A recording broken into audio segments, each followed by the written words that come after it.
aquietai o vosso coração, a Deus da glória, vamos ouvir a voz do Senhor. Meus queridos irmãos, predestinados do Senhor, pedras vivas. Amém. Quem é pedra viva, diga amém. Amém. Quem está com sono também, diga amém. Graças a Deus. Graças a Deus. Bom, hoje, um dia determinado por nós cristãos para comemorarmos a Páscoa, a ressurreição do nosso Deus. Eu queria que você me desse sua atenção agora. O nosso Cordeiro Pascual foi imolado e nos trouxe vida outra vez. Poucos conhecem o que significa a Páscoa, né? Poucos sabem a origem, a história, por que Páscoa. O ano passado nós demos uma pequena reflexão sobre este assunto.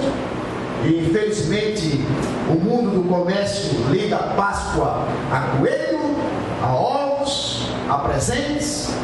O mundo cristão liga a Páscoa à ressurreição de Cristo.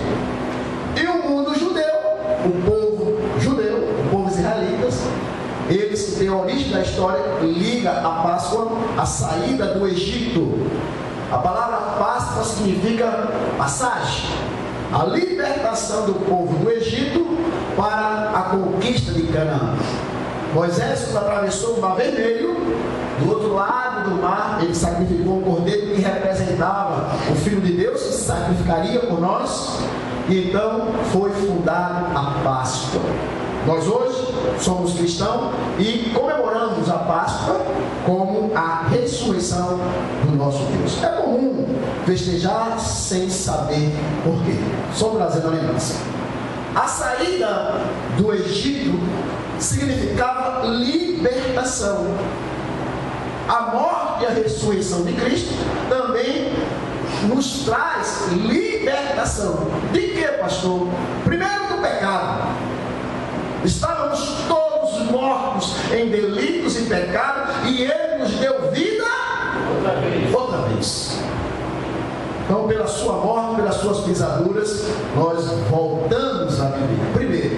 Segundo, Ele nos transportou do império das trevas para o Filho do seu amor. Destruiu o diabo, fez a obra perfeita. Agora, o que significa esta passagem real para o povo de Deus na terra, os filhos predestinados em amor para a salvação? O que isso significa para os nossos corações, de fato e de verdade? Eu queria dizer a você que é cristão, convertido ao Senhor, você que assiste pela internet, talvez, não sei onde está esse povo aí, estávamos agora com quase 7 pessoas, depois, olha, segunda vez que nós enviamos ao ar, 7 pessoas já estão assistindo, não sei em que lugar do mundo, mas eu queria dizer a todos que estão aqui, ao povo que está no mundo assistindo, que a ressurreição de Cristo, a Páscoa, significa tudo para nós. Paulo, por ser escolhido por Deus para nos explicar os mistérios, ele revela o significado real do Evangelho. Você sabe que a palavra Evangelho do grego significa boas notícias. Quando se fala de Evangelho, está se falando de uma notícia boa, uma notícia que trouxe alegria aos nossos corações.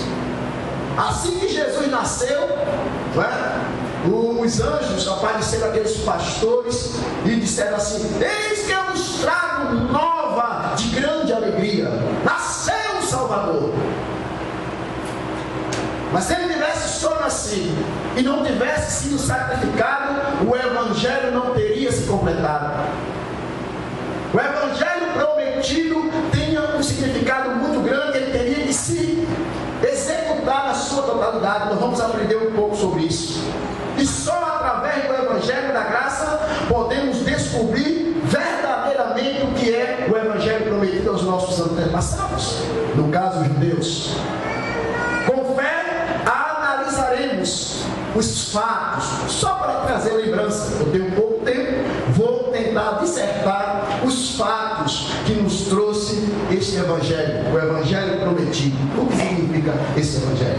Em Hebreus, no capítulo 11, o versículo 1, todos conhecem o que significa esse texto, que diz assim: ora, a fé é a certeza de coisas que se esperam. Olha só, irmãos, eu enfatizo demais esse texto, porque esse texto faz toda a diferença na religião cristã, na fé cristã. Ele diz assim: a fé é certeza de coisas que se esperam. O que você espera? Se você espera, é parte da fé. Mas ela não é só o que se espera. Ela é composta de duas coisas. Primeiro, o que se espera. E depois, é o que, irmãos? Vamos ler? O quê? Convicção de quê? Fato. Então, amados, eu já falei aqui, vou ensinar, meu irmão Valdeci. Fatos. E tem um adágio popular que diz assim: contra os fatos não há argumento. Fato é fato, é coisa ocorrida verdadeira, que não tem que alguém possa ser contrário. Então, quando a fé ela se distingue dessa forma, certeza de coisa que se espera, convicção de fato que eu não vi e nem ainda vi no futuro, nem vi no passado. Então, que você tem convicção de fatos, por exemplo, que Deus abriu o mar vermelho. Quem estava lá aqui? Quem estava lá quando Deus abriu o mar vermelho? Não tinha ninguém lá. Mas quem crê nisso, que Deus abriu o mar vermelho, levante a mão. Convicção de um fato que você não viu. Por exemplo, quem estava lá quando Deus disse assim: haja luz, e houve-se luz. O cientista diz que foi Big Bang. Big Bang, os negros, os gases. E Deus disse: haja luz. Foi que houve, irmãos? Houve o quê? Quem estava lá? Pela fé.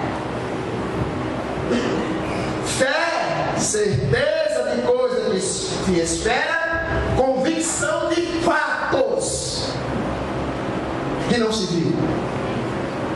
Guarda no teu coração, porque isso é fé. E você sabe, o homem quando vai a uma faculdade, começa a fazer bacharelado, qualquer segmento, o pastor João começa a vir as informações científicas, filosóficas, dizendo que Deus não existe. E olha, é um desafio muito grande para ele. Sabe, não tem prova, não, busca sabedoria, provas. E ele: não, eu creio na loucura da pregação, eu creio na Bíblia. Você vai ser desafiado muitas vezes por isso. Então, a fé é certeza de coisas que se esperam, convicção de fato que não se viu. Como hoje é um dia festivo, gostaria só de trazer a memória de pequenas coisas, de fatos que você não viu, mas que ocorreu. E Paulo começa a descrever quando ele, registrado no Atos dos Apóstolos, começa a ser o primeiro pregador do gentil a trazer clareza do verdadeiro evangelho prometido. Nós vamos dissertar um pouco sobre isso hoje. Atos capítulo 13, versículo 13 ao 16. Vejamos esse fato. Olha só o fato. Isso é uma coisa ocorrida, verdadeira. Navegando de Pafos, Paulo e seus companheiros dirigiram-se a Perge da Panfília. João, porém, apartando-se dele, voltou para Jerusalém. Mas eles, atravessando de Perge para Antioquia da Pisídia, indo no sábado à sinagoga, assentaram-se. Versículo 15. Depois da leitura da lei e dos profetas, o chefe da sinagoga mandaram dizer-lhes: irmãos, se tens alguma palavra de exortação para o povo, dizei. Olha só, Paulo chega lá na sinagoga, Paulo já pregava o evangelho, já pregava o Cristo ressuscitado. Chega na sinagoga e o povo gostava de novidades. E está onde? Vim de Jerusalém, que maravilha! Vem cá, sobe aí no púlpito e nos traz notícias. Fala ao povo. versículo 16. Paulo levantando-se e fazendo com a mão. Está aí, ó. Fazendo sinal de silêncio, disse: varões israelitas, e vós outros que também temei a Deus, ouve. Ele traz notícias. Ele começa a trazer evangelho, boas notícias. Versículo 32, ele diz: nós vos anunciamos o evangelho da promessa feita aos nossos pais. Eu trago uma notícia boa para vocês. Qual? O evangelho prometido aos nossos pais. Sobre ele eu quero falar para vocês hoje. Como Deus a cumpriu plenamente a nós, seus filhos. Quem é filho de Deus, diga amém. Amém. Olha como ele diz. Como também está escrito no Salmo 2:2: tu és meu filho, eu hoje te gerei. Versículo 34.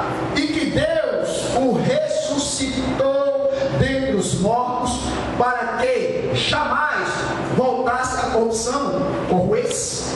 Desta maneira o disse: e cumprirei a vosso favor as santas e fiéis promessas feitas a Davi. Ele está dizendo: olha, pessoal, aquilo que Deus prometeu, que o filho dele, o santo gerado, não veria corrupção, o corpo dele, os germes não comeriam. As pessoas, quando vê falar de corrupção, pensa nessa corrupção que os senadores, deputados fazem aí, né? Corruptos. Não, é a corrupção do corpo. Ou seja, ir à sepultura e os germes comer a carne. Era isso que o Salmo 2 dizia, versículo 35. Por isso também diz em outro salmo: não permitirás que o teu santo veja corrupção, porque na verdade, tendo Davi servido a sua própria geração, conforme o desígnio de Deus, adormeceu, foi para junto de seus pais e viu corrupção. Então esse salmo, Paulo começa a dizer, esse salmo não estava falando de Davi, o povo, estava falando daquele que havia de vir. E o povo lá, os judeus, tudo lá parado, assistindo aquilo que Paulo falava. Paulo diz ao povo que esta promessa, que ele chama de evangelho, de boa notícia, se cumpriu mais do que ele esperava. Vocês esperavam o Messias, vocês esperavam alguém que viesse governar sobre Israel. Olha, se cumpriu, mas não da forma que vocês esperavam. Um rei em cima do cavalo, com espada de fogo, com um grande exército, bora guerrear contra Roma. Se cumpriu, mas não da forma que vocês esperavam. Ele esperava um guerreiro, ele esperava um estadista, sabe, governo, principados. Aí Paulo diz: não, isso aí que vocês esperavam, vocês estão enganados. Eu vou dizer a vocês quem foi que Isaías falou que vinha como Messias. Paulo ensinando. Aonde está escrito isso? Isaías capítulo 53, versículo 2 ao versículo 12. Diz assim: porque, olha, irmãos, quando você lê esse texto, você vê como foi que Jesus foi crucificado. Esse texto foi escrito 600 anos antes de Jesus nascer. Diz assim: porque foi subindo como renovo perante ele, e como raiz de uma terra seca, não tinha aparência nem formosura, olhando-o, mas nenhuma beleza havia que nos agradasse. Está pronto aí, tá o vídeo? Deixa pronto aí, aquele vídeo que eu pedi, tá? Deixa aí. Olhávamos, mas nenhuma beleza havia que nos agradasse. Versículo 3. Era desprezado e o mais rejeitado entre os homens, homens de dores, e que sabe o que é padecer. E como um de quem os homens escondem o rosto, era desprezado e dele não fizemos caso. Versículo